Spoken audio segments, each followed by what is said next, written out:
ಎಲ್ಲರಿಗೂ ನಮಸ್ಕಾರ. ಸುಮಾರು 2009ರಿಂದ ಇರೋ ಈ ವಿವಾದ ಇಲ್ಲಿ ಮಸೀದಿನ ಮದ್ರಸಾನ ಅನ್ನೋದು ಒಂದು ವಿವಾದ ಸೃಷ್ಟಿಯಾಗಿದೆ. 2006ರಲ್ಲಿ 2 ಡೈಲಾಪ್ಲೇಟೆಡ್ ಮನೆಗಳನ್ನು ಪಡೆದುಕೊಂಡು ಅದನ್ನು ಮಸೀದಿ ಮತ್ತು ಮದ್ರಸಾ ಮಾಡಲಿಕ್ಕೆ ಅಧಿಕೃತವಾಗಿ ಲೈಸೆನ್ಸ್ ಎಲ್ಲ ಪಡೆದುಕೊಂಡು ಕೆಲಸ ಶುರು ಮಾಡಿರೋಲ್ಲ. ಒಂದು ಅನ್ಫಾರ್ಚುನೇಟ್ ಇನ್ಸಿಡೆಂಟ್ 2009ರಲ್ಲಿ ನಡೀತದೆ. ಆ ಇನ್ಸಿಡೆಂಟಿಂದ ಒಂದು ಕರಾಳ ದಿನ ಅಂತ ಬಯಸಿ ಅದಾದಮೇಲೆ ನಮ್ಮ ಸುನೀಲ್ ಅಗರ್ವಾಲ್ ಒಂದು ಸಮಿತಿನ ಮಾಡಿ ಎಲ್ಲರಿಗೂ ಸೇರಿಸಿ ಒಂದು ಸಮಿತಿಯನ್ನು ಮಾಡಿ ಒಂದು ಎಲ್ಲ ಒಪ್ಪಂದದಿಂದ ಒಂದು ಮಾಡಿಕೊಂಡು ಒಂದು ಇದು ಕಟ್ಟಡನ ಮುಂದುವರಿಸ್ಕೊಂಡು ಹೋಗಬೇಕಂತ ತೀರ್ಮಾನ ತೊಗೊಳ್ತಾರೆ. 2010ರಲ್ಲಿ ಆ ತೀರ್ಮಾನ ತೊಗೊಂಡ್ರು. 2013 ತನಕ ಆ ತೀರ್ಮಾನ ಆಗಿರೋದಿಲ್ಲ.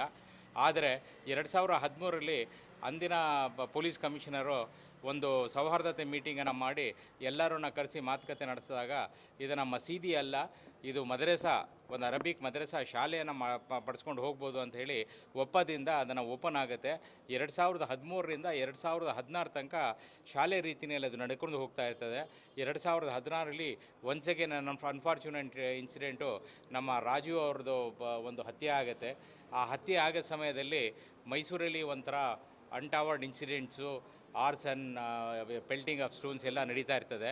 ಅದಕ್ಕೆ ಒಂದು 2-3 ದಿವಸ ಬಂದಿರೋ ಸಮಯದಲ್ಲಿ ಅದೇ ಸಮಯದಲ್ಲಿ ಯಾರೋ ಕೆಲವು ಮಿಸ್ಕ್ರಿಯೆಂಟ್ಸು ಕೆಲವು ಕಲ್ಲುಗಳಲ್ಲಿ ತೂರಾಟ ಮಾಡಿ ಗ್ಲಾಸ್ ಪ್ಯಾನ್ಸ್ ಹೊಡೆದೋಗಿರ್ತದೆ. ಅದಕ್ಕೆ ಭಾಸ್ಕರ್ ಅಂತ ಸಬ್ ಇನ್ಸ್ಪೆಕ್ಟ್ರು ಮತ್ತು ACP ಕಮಿಷನರ್ ಯಾರೋ ಬಂದು ಅದನ್ನು ಪರಿಶೀಲನೆ ಮಾಡಬೇಕು ಅನ್ನೋ ಉದ್ದೇಶದಿಂದ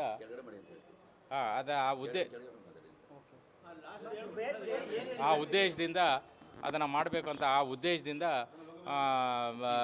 ಕೀಯನ್ನು ಈಸ್ಕೊಂಡು ಅದಾದಮೇಲೆ ಕೀ ಕೊಡೋದಿಲ್ಲ. ಇವತ್ತು ತನಕನೂ ಯಾಕೆ ಕೀ ಕೊಟ್ಟಿಲ್ಲ ಅಂತೇಳಿ ಅದೇ ವಿವಾದ ನಡೀತಾ ಇದೆ. ಅದಾದ ನಂತರ ಇದನ್ನು ಕೀ ಕೊಡದೇ ಇರೋ ಕಾರಣದಿಂದ ಹೈಕೋರ್ಟ್ಗೆ ಒಂದು ಅರ್ಜಿಯನ್ನು ಕೊಟ್ಟಿರ್ತೇವೆ. ಹೈಕೋರ್ಟಿಂದ 12 ವಾರದಲ್ಲಿ ಒಂದು ತೀರ್ಮಾನ ತಗೋಬೇಕು ಅಂತ DCಗೆ ಒಂದು ಆದೇಶ ಕೊಟ್ಟಿರ್ತಾರೆ. ಅದರ ಪ್ರಕಾರ ಇದು ಮೀಟಿಂಗ್ಗಳು ನಡೀತಾ ಇದೆ. ಇವತ್ತು ಎಲ್ಲರಿಂದ ಈಗ ಕ್ಯಾತ್ಮಳ್ಳಿ ಅವರು ಮತ್ತು ನಮ್ಮಿಂದ ಎಲ್ಲ ಕರೆದು ಮಾತುಕತೆ ಆಡಿ ಅವ್ರು ಮಸೀದಿ ಬೇಡ, ಮದ್ರಸಾ ಶಾಲೆನ ನಡೆಸ್ಕೊಳ್ಳಿಕ್ಕೆ ಒಂದು ಅವಕಾಶ ಮಾಡಿಕೊಡಿ ಅಂತ ನಾವು ಮನವಿ ಮಾಡ್ಕೊಂಡಿದ್ದೀವಿ. ಮತ್ತು ನಮಗೆ ಕೋರ್ಟು ಕಚೇರಿ ಅಥವಾ ಪೊಲೀಸ್ ಅಲ್ಲ, ನಾವೆಲ್ಲ ಸೌಹಾರ್ದತೆಯಿಂದ ಅಣ್ಣ ತಮ್ಮಿಂದ್ರ ನಾವು ಬಾಳಬೇಕು, ನಾವೆಲ್ಲ ಒಟ್ಟಾಗಿರಬೇಕು ಅಂತ ಹೇಳಿ ಒಂದು ಮನವಿಯನ್ನು ನಾವು ಬೇಡ್ಕೊಂಡಿದ್ದೀವಿ. ಅದರ ಮಧ್ಯದಲ್ಲಿ ನಮ್ಮ ಪ್ರತಾಪ್ ಸಿಂಹ ಫ್ರಾಸ್ಟ್ರೇಟ್ ಆಗಿದ್ದಾರೆ. ಯಾಕಂದರೆ ಅವ್ರಿಗೆ ಎಲ್ಲೂ ಯಾವುದೂ ಸಮಸ್ಯೆ ಸಿಕ್ಕಿಲ್ಲ ಅವ್ರಿಗೆ. ಆದ್ದರಿಂದ ಅವರು ಇಲ್ದಿರೋದೆಲ್ಲ ತಗೊಂಡು ಉದ್ದೇಶಪೂರ್ವಕವಾಗಿ ಇದನ್ನು ಪೊಲಿಟಿಸೈಸ್ ಮಾಡಲಿಕ್ಕೆ ಪ್ರಯತ್ನ ಮಾಡ್ತಾ ಇದ್ದಾರೆ. ಮತ್ತು ಇದನ್ನು ಬರೀ ಮುಸ್ಲಿಮ್ ಅಂದ ತಕ್ಷಣ ದ್ವೇಷ ತೊಗೊಂಡು ಬರಲಿಕ್ಕೆ ಪ್ರಯತ್ನ ಮಾಡ್ತಾಯಿದ್ದಾರೆ. ಅದನ್ನು ತಪ್ಪಿಸ್ಬೇಕು ಅಂತ ಅವ್ರ ಬಗ್ಗೆನೂ ಒಂದು ಕ್ರಮ ತಗೋಬೇಕು ಅಂತ ನಮಗೆ ಮದ್ರಸಾ ನಡೀಲಿ.